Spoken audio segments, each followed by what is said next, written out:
இந்திய நாட்டின் நாடாளுமன்ற கட்டடத்துல உலகத்தின் முதன்மொழி தமிழில் கல்வெட்டு இல்ல, இந்தி, சமஸ்கிருதம், இங்கிலீஷ் இருக்கு. பெரியார் குறித்து செய்தியாளர் எழுப்பிய கேள்வியால் நாம் தமிழர் கட்சி ஒருங்கிணைப்பாளர் சீமான் ஆவேசமாக கொந்தளித்துள்ளார்.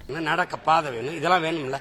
இப்ப நீங்களே இருக்கிறீங்கல்ல, ஏற்கனவே இருந்த விண்ணுறுதி நிலையத்துல என்ன பிரச்சனை? உங்க நெஞ்ச தொட்டு சொல்லுங்க, என்ன பிரச்சனை? எந்த பயணி வெளியில வந்து நின்று எனக்கு வசதி பத்தலைன்னா இது எத்தனாயிரம் கோடி? இதை கட்டின முதலாளி யாரு? எத்தனாயிரம் கோடி? இதனால நாடு வளர்ந்துருச்சு. அரையங்களும் காட்டு காட்டு. வாத்தியாருக்கு சம்பளம் கொடுக்க காசு தரலைன்றான இந்த இது தேவையா? அது தேவையா? 28 விழுக்காட்டு மக்கள் இரவு உணவு இல்லாம தூங்க போகிற போது, பல கோடிக்கணக்கான குழந்தைகள் பசியோடு தூங்க போகும்போது எதுக்கு இது?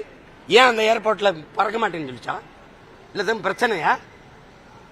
எதுக்கு அது இருக்கும்போது இது கட்டினா? நீ இது ஏர்போர்ட்டா, கோயில், ஆசிரமமா?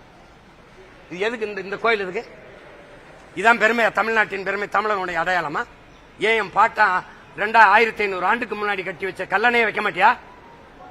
உலகத்தின் அதிசயமா இருக்க பெருவிடார் கோயிலை வைக்க மாட்டியா? நீ இதை நீ கேட்க மாட்ட.